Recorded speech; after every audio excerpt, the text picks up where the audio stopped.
यह बात है जब राजस्थान की मेवाड़ रियासत पर महाराणा राज सिंह का शासन था। इनके सामंत शलूम्बर के राव चुंडावत रत्न सिंह थे, जिनका हाल ही में हाड़ा राजपूत सरदार की बेटी से विवाह हुआ था।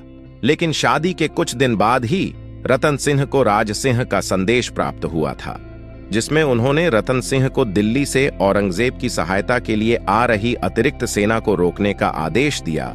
संदेश मिलते ही रतन सिंह ने अपनी सेना को युद्ध के लिए तैयार किया, फिर अपनी पत्नी के पास पहुंचकर सारी बात बताई, जिसके बाद हाड़ी रानी ने अपने पति को युद्ध में जाने के लिए तैयार किया।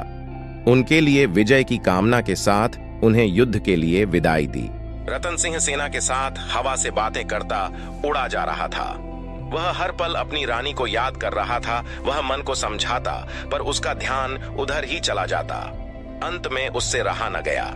उसने आधे मार्ग से अपने विश्वस्त सैनिक को रानी के पास भेजा। उसको फिर से स्मरण कराया था कि मुझे भूलना मत, मैं जरूर लौटूंगा। संदेशवाहक को रानी ने समझाकर लौटाया। दूसरे दिन एक और संदेशवाहक आया। तीसरे दिन फिर एक आया। इस बार वह पत्नी के नाम रत्न सिंह का पत्र लाया था।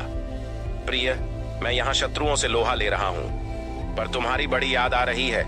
संदेशवाहक द्वारा कोई अपनी प्रिय निशानी अवश्य भेज देना, उसे ही देखकर मैं मन को बहला लूंगा। हाड़ी रानी पत्र को पढ़कर सोच में पड़ गई। पति का मन यदि मेरी याद में ही रमा रहा, उनके नेत्रों के सामने यदि मेरा ही मुखड़ा घूमता रहा, तो वह शत्रुओं से कैसे लड़ेंगे। उसके मन में एक विचार कौंधा। वह सैनिक से बोली, वीर, मैं तुम्हें अपनी अंतिम निशानी दे रही हूं, इसे ले जाकर उन्हें दे देना। इसे थाल में सजाकर सुंदर वस्त्र से ढककर अपने वीर सेनापति के पास पहुंचा देना, किंतु इसे कोई और ना देखे, वे ही खोल कर देखें। साथ में मेरा यह पत्र भी दे देना। हाड़ी रानी के पत्र में लिखा था, प्रिय, मैं तुम्हें अपनी अंतिम निशानी भेज रही हूं, तुम्हारे मोह के सभी बंधनों को काट रही हूं। अब बेफिक्र होकर अपने कर्तव्य का पालन करें। पलक झपकते ही हाड़ी रानी ने अपने कमर से तलवार निकाल एक झटके में अपने सिर को उड़ा दिया। सिर धरती पर लुढ़क पड़ा। संदेशवाहक के नेत्रों से अश्रुधारा बह निकली। कर्तव्य कर्म कठोर होता है। सैनिक ने स्वर्ण थाल में हाड़ी रानी के कट्टे सिर को सजाया, सुहाग के चुनर से उसको ढका, बारी मन से युद्ध भूमि की ओर दौड़ पड़ा। उसको देखकर हाड़ा सरदार स्तब्ध रह गया। उसे समझ में न आया कि उसके नेत्रों से अश्रुधारा क्यों बह रही है। धीरे से वह बोला, क्यों यदु सिंह, रानी की निशानी ले आए। यदु ने कांपते हाथों से थाल उनकी ओर बढ़ा दिया। हाड़ा सरदार फटी आंखों से पत्नी का सिर देखता रह गया।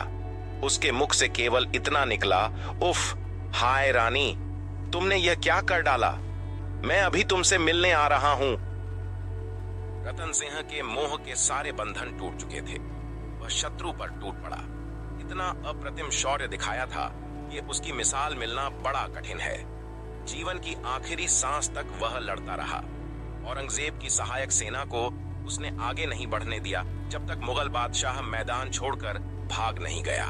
इस विजय का श्रेय आज भी राजस्थान के अंचलों में हाड़ी रानी को उनके अमर बलिदान की यशोगाथाओं में दिया जाता है, जिसके चलते इसी वीरांगना के नाम पर राजस्थान सरकार द्वारा राजस्थान पुलिस में एक महिला बटालियन का गठन किया गया।